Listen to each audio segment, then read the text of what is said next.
Alright guys, so today I'm gonna do UFC fighter stock that you should buy and sell.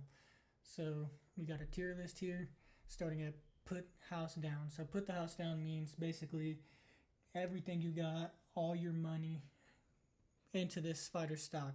Just dump it all. Alright, it's gonna pay off. We got aggressive buyer, so not quite all your money, but you do want to, buy pretty aggressively with these fighter stocks. Um, Basically just meaning like dump a decent amount into it, you should get a decent return. Hold, these are the fighters where I feel like they're just kind of staying in the same area. You can just kind of hold on to their stock, see what happens maybe in the future, but it's not too important to buy or sell anymore of what you got. Sell, these are fighters where I think we need to just you know whatever you got in their stock, get rid of it, it's over. All right. And then we have sell at loss. So for this one, I basically mean if you've already taken a loss on the fighter, or if you're currently, losing some money in that stock, just get rid of it. There's absolutely no point in waiting on this to go back up because it's just not going to happen. So for the fighters I picked, these are kind of just the ones that I wanted to do in the video. Obviously, there's a lot more fighters that I can do in another video if this one does good. But we're going to start off with the flyweight champion, Joshua Van. So on this one, I'm actually going to put him in sell. And the reason I'm going to put him in sell is not because I'm a Joshua Van hater like a lot of people are right now. I don't really blame him for the way the fight with Pantoja panned out. Can't really help it. So I put him in sell, mainly because I think that if him and Pantoja rematch, when they rematch, if they get a chance to, Pantoja wins. He's going to be fighting Tatsuya Taira next. That is a winnable fight for Joshua Van. If his takedown defense and grappling defense holds up against Taira, he can get the knockout for sure. I don't really feel comfortable saying that it's like a guaranteed win for him.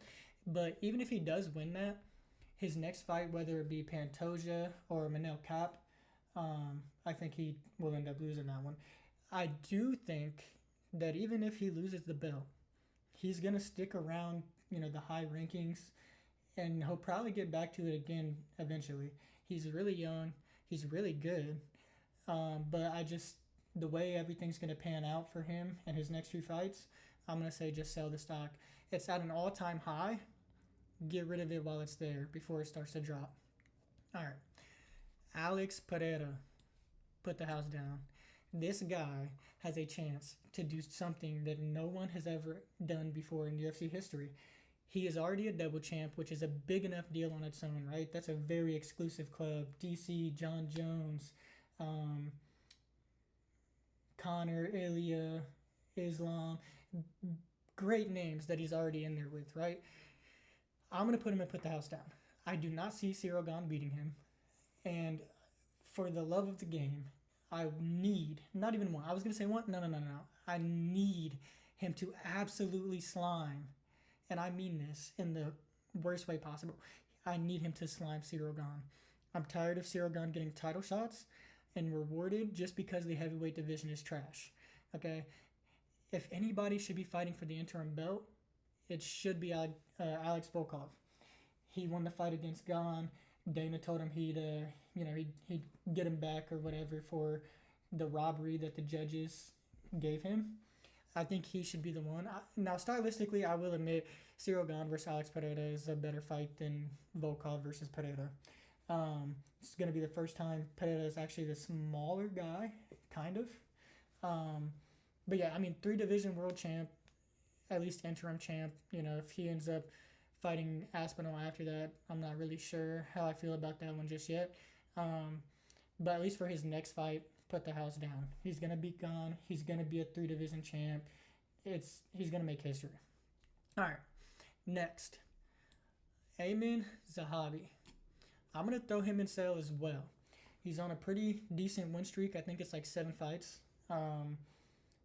Ranked, I believe, 6 in the bantamweight division.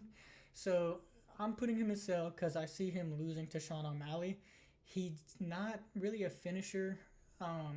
His fights aren't super boring. He is more of like a stand-up guy, but it is like a decision machine kind of thing. I think O'Malley does get a finish here, and if O'Malley doesn't win, then I was wrong. But I don't see Amin Zahabi getting the win at the White House, and I think it's safe to sell him while he's on that big win streak. Davison Figueiredo. He is the first fighter that I'm going to put sell at loss. He's already not doing too well at his move up to bantamweight. Lost a couple in a row. Yeah, I mean, at this point, it's already a loss. So sell it, be over with it. I see him retiring soon. Legend of the Game hidden in Brandon Moreno's quadrilogy, only quadrilogy to happen in the UFC. Pretty entertaining, good fights, but he just seems like he can't really stick around at bantamweight. So I see him maybe having a couple more fights. Maybe he even wins one, and maybe that's when he retires. But yeah, sell at a loss. I don't think his stock is going to go up much higher in this bantamweight division. All right. Next, I'm going to skip him for now. We're going to go to Marlon Vera because he's going to be the second fighter that I say sell at loss. All right. So basically, the reason I'm saying sell at loss for Marlon Vera is pretty similar to Davison Figueiredo. He's still ranked in the bantamweight division, but riding a losing streak, and I honestly I don't see him actually getting another win. I just don't see it happening. It's unfortunate, but it's true. So I'm gonna put him as sell at loss, and I'm gonna skip him again. We're going to go straight to Lerone Murphy. I'm going to put Lerone Murphy an aggressive buyer. The reason being is Lerone Murphy's about to fight Movsar Evloev. And, Movsar is undefeated. I think he's like 19-0. But, yeah, I don't know. It's one of those things where I think he's going to probably just continue to lose and continue to win. I think he's gonna beat the 19-0 Movsar. Movsar is just kind of a decision machine, Dagestani guy, not the most entertaining. Lerone Murphy has a few finishes. Obviously, that spinning back elbow knockout that he had recently. So I'm gonna say he beats Movsar. He'll probably get the title shot against Volk next, and at that point, I don't really know. I think he has a decent chance with his power and his stand-up to really do something with Volk. I don't want Volk to lose before he retires again, but it might happen. I think he's more of a polished striker than Diego Lopez. Diego Lopez is kind of a one-dimensional knockout guy. So that's how we're going to go for it. I'm going to put him at hold. I don't have too much to say about that. I just think you're good if you just hold on to whatever stock you got and see what happens. Yair Rodriguez is going to go at... I want to put him at sell at loss, but we're just going to throw him at sell. This guy is so frustrating in the featherweight division because he waits, he's super inactive, and he just tries to wait for the best opportunity or a title shot. He's very entertaining as a kickboxer when he's fighting, and obviously he's got some good wins, but there's some guys in the featherweight division I don't see him beating that are above him or around him in the rankings, and he's not going to fight enough to really do anything. Loner Kavanaugh, I'm going to say aggressive buyer. I'm very close to put the house down with what he just did at the fight night over the weekend, knocking out Josh Emmett in round 1. I think Josh Emmett only landed 2 strikes the entire time. So, yeah, I mean, I was watching that fight. It was crazy. Everybody's saying he's the next Ilia Topuria, the power in his hands and everything. It's somewhat believable at this point. I mean, Ilia couldn't even knock out Josh Emmett. He had him hurt quite a bit, but Josh survived. And Kavanaugh did it very quickly. So I'm going to put him an aggressive buyer. He's super young too. I think maybe 21 or 22 years old, something like that. So I mean, he literally just has room for improvement, and he just took out a gatekeeper of the division. So yeah, aggressive buyer for a loner. Justin Gaethje. I don't want to ruffle any feathers here. I know how much we love Justin Gaethje, right? We love Justin Gaethje. Everybody does. But I'm gonna put him as hell. He's the interim champ. He's about to fight Ilya at the White House. Let's be honest, man. It's it's just gonna be another Ilya legend knockout. He's just gonna knock out another legend. And I love the fight he had with Patty. It was a war. It was not technical, really, as far as like. But again, Justin doesn't really have those type of fights. He usually has wars, and he gets hit a lot. I don't think Patty, did too much damage to him, but Patty was definitely landing some big shots. And if Ilya lands those same shots, he's going to sleep. So we're gonna put him as hell. He's the interim champ. He's not gonna unify the belt, and he's gonna kind of. He may retire after the Ilya fight. I don't know, but either way, I say so. Beneil Dariush. Yeah, he goes as hell loss, man. I mean, it's pretty self-explanatory. I feel like he's riding a loss streak too, and I think the last two at least have been knockouts. And he's about to fight Quillen Salkeld, which, yeah, I mean, the UFC just set Benny Boy up right there. He's getting slimed, whether it be submission, knockout. I don't really see the fight going the distance. I do foresee him being kind of like a crafty vet for maybe the first round or, two. But I do think he ends up getting finished by Quillen. And, I mean, that's kind of the cycle of the way things work. He's been around the division for a while. He's fought a lot of the best guys. He's kind of been a gatekeeper of the rankings, and just kind of seems like Father Time has caught up with him, and it's Quillen's time to start rising through the rankings, and that's kind of what the UFC was thinking with that matchup. So we're gonna go ahead and put him as sell loss. All right, Kamaru Usman, sell, and I know there's a lot of selling in here. Trust me, we'll get to the other stuff, but I gotta put Kamaru there because although his last fight was with Hamzat, I believe, on short notice, it was a pretty entertaining fight as far as he was defending well. He had his moments against Hamzat. He did good, but he did lose. And honestly, man, the main reason I'm putting him here is because of the podcast that he has with Henry Cejudo, where he just talks so crazy. It's like he has, and listen, I understand that fighters need to have like a delusional confidence for them to succeed, and that's totally fine. But at this point, this guy is talking about becoming a double champ, and then he's gonna retire. So to become a double champ, he would have to go through Islam and then go through Hamzat. Good luck even getting a fight with both of them within the span of like 3 years. Okay, that's just not going to happen. And then also, it's not going to happen because you're not going to beat either of them. All right, let's just be honest. It's going to be some fight in Abu Dhabi. You would probably get finished by Islam, I would say. I know it's like, oh, he didn't get finished by Hamzat, but I think 5 rounds with Islam, he will probably get tapped out. I think Islam will wear him down on the feet a little bit more. But, yeah, we're going to put him aside. All right. Him and Triple C's podcast is almost unbearable to listen to when they start talking like that, which is like 80% of the pod. So, do with that what you will. Leon Edwards. Sell it, loss, man. We're already riding a big losing streak since he lost the belt.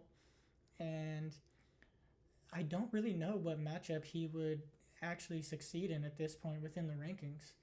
Now, maybe they give him like an unranked welterweight that's trying to make his way up, and he can pull a decision out right there in a 3-rounder. But, I mean, at this point, if you're holding Leon stock, you're already way behind the ball with getting rid of it because it's not going up anymore.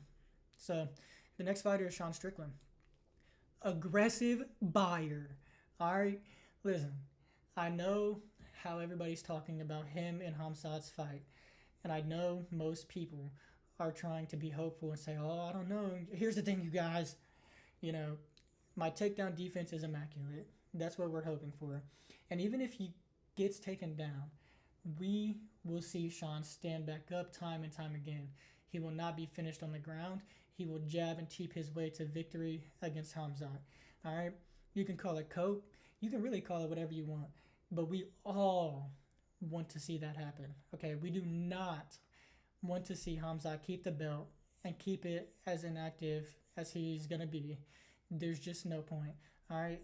So we all need to be, you know, like Dragon Ball, giving our energy to Sean Strickland. We need to be putting our hands in the fucking air when he's fighting to make sure he wins that fight. Not only that, but that would be the second time he completely shocks the middleweight division like he did when he beat Izzy. So yeah, aggressive buyer. Speaking of Izzy, we're gonna put him in aggressive buyer as well. Okay, I know it's a little bit backwards since a lot of these fighters I put in sell or loss are on a losing streak, but I think we are gonna see Izzy come out in really good form, and he's gonna beat Joe Pyfer. Okay, there's obviously the chance that Joe hits him with that one overhand and puts him out, especially with the way Izzy's last few fights have went. But if you look at his last few fights, he was performing pretty well, and he just got caught. It's part of the game.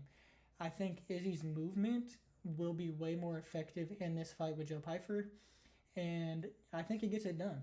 Even if it ends up being, just a 5-round decision, Izzy has the experience there. I think his gas tank will hold up better, and I just think he's ready to get back in the win column, so that's where I'm putting him. Yuri Prohashka.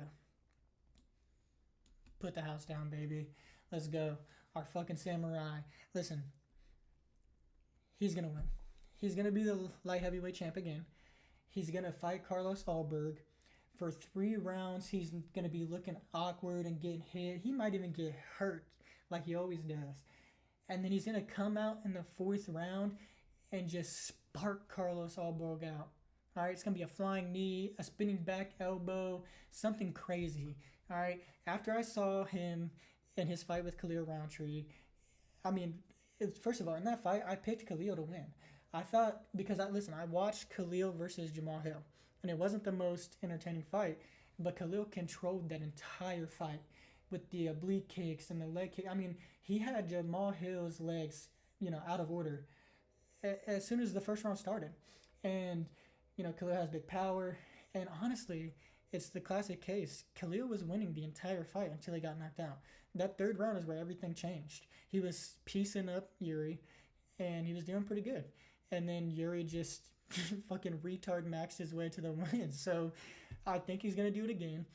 The only guy he's lost to in the UFC is Alex Pereira, and he is finally out of the division. So I think the true Yuri title reign starts now. And if you want anything else besides that to happen, there's something wrong with you. All right, Jamal Hill. Again, we're going to put him as sell at loss. And couple fight losing streak, similar to a lot of these other guys down here. And it's just one of those things where I don't know who he's going to be. His showing against Khalil Roundtree was terrible. His last few showings have been pretty terrible, to be honest. He just plods around. He doesn't have much footwork. And he's really lax, which is weird. He does have one-punch KO power. A lot of these heavier guys do. But he waits for his shots a little bit too much. And at the top of the division, I just don't know if he's skilled enough to really make another run at anything. I see him maybe sticking around in the rankings for a little bit, but I don't know how long that lasts, to be honest with you. No hate towards Jamal Hill. That's just kind of how I think it's going to happen. Ciryl Gane.